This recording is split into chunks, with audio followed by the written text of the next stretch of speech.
शुक्रवार 6 फरवरी को जुमे की नमाज के बाद इस्लामाबाद की एक शिया मस्जिद में ज़ोरदार धमाका होता है।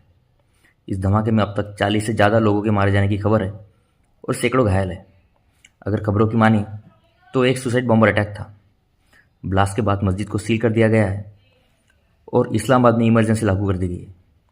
अभी उज़्बेकिस्तान के प्रेसिडेंट शौकत मिर्जियोव पाकिस्तान के दौरे पर है और एक दूसरे देश के प्रेसिडेंट का कैपिटल सिटी में होते हुए इतना बड़ा धमाका होना पाकिस्तान की सिक्योरिटी पर एक गंभीर क्वेश्चन मार्क क्रिएट करता है।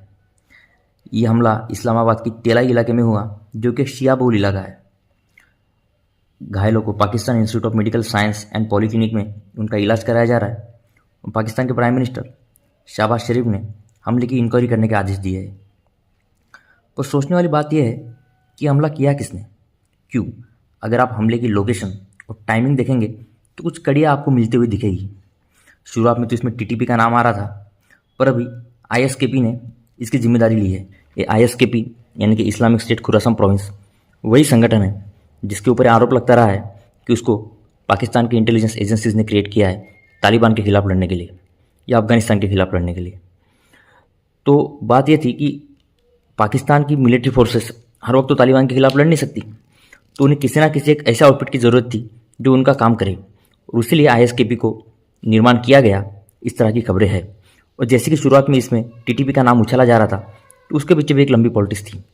टीटीपी का नाम उछालने के पीछे रणनीति ये थी कि किसी ना किसी तरीके से उन्हें सिद्ध करना था कि इस हमले में टीटीपी है और फिर टीटीपी को इस्तेमाल करके उसका आरोप कहीं ना कहीं तालिबान के ऊपर लगा के पाकिस्तान के एडमिनिस्ट्रेशन को यह बहाना मिल जाता कि अफगानिस्तान के ऊपर या तालिबान के ऊपर हमला करे।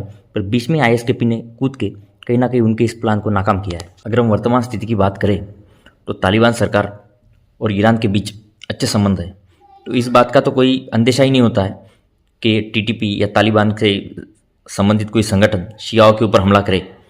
और जहाँ तक बात है पाकिस्तान के अंदर शियाओं की, तो जिस दिन से पाकिस्तान बना है उसी दिन से वहाँ शिया खतरे में है। हालांकि पाकिस्तान को बनाने में शियाओं का एक योगदान रहा है। मोहम्मद अली जिन्ना खुद शिया था, पर जैसे ही पाकिस्तान बनता है और ख़ास करके पाकिस्तान के अंदर जब से कट्टरवादी उग्रवादी संगठन हावी होते हैं तो धीरे धीरे शियाओं को भी टारगेट पे लिया जाता है। पाकिस्तान के अंदर अभी कई ऐसे आउटफिट है जो गाए बगाए शियाओं को टारगेट करते रहते हैं, शियाओं के खिलाफ जहर उगलते रहते हैं और इसी का नतीजा माना जा सकता है। पाकिस्तान सरकार की तरफ से भी कुछ ऐसे ठोस कदम उठते हुए नहीं दिखते कि जिससे शियाओं के खिलाफ बन रही नफरत को वो कम करने का प्रयास करे, बल्कि उल्टा पाकिस्तान की सरकार में या पाकिस्तान के अलग अलग पॉलिटिकल पार्टीज़ में ऐसे लोग हैं जो इनका समर्थन करते हैं, इनके साथ रहते हैं, जो शियाओं के खिलाफ आग उगलने वाली बातें करते हैं। तो अभी जो इस्लामाबाद में हमला हुआ है, अभी तो देखने वाली बात है इसकी छानबीन कहाँ तक पहुँचती है। पर अगर पाकिस्तान का इतिहास देखें तो कुछ ठोस होते हुए अभी भी दिखाई नहीं दे रहा है और भविष्य में भी हमें इस बात की उम्मीद नहीं करनी चाहिए कि इसके दोषियों को कोई सज़ा मिलेगी या पाकिस्तान की सरकार इस पर कोई ठोस कदम उठाएगी। उल्टा इस हमले का बहाना बना के पाकिस्तान की सरकार भारत और अफगानिस्तान पे एक शाब्दिक हमला कर सकती है और इंटरनेशनल कम्युनिटी को ये दिखा सकती है कि उनके देश में किस तरह से आतंकवाद को बढ़ावा दिया जा रहा है।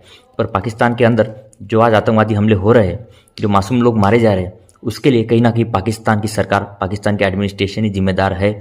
जिस तरह से उन्होंने अपने देश में नफरत फैलाई, अपने देश के लोगों को हिंदुस्तान के खिलाफ इस्तेमाल किया, नए नए आतंकवादी संगठन बनाए, तो एक दिन उन्हीं का प्लान उन्हीं पे उलटना था और आज ये उलट रहा है। तो आपको हमारा वीडियो कैसा लगा ज़रूर बताइएगा। धन्यवाद।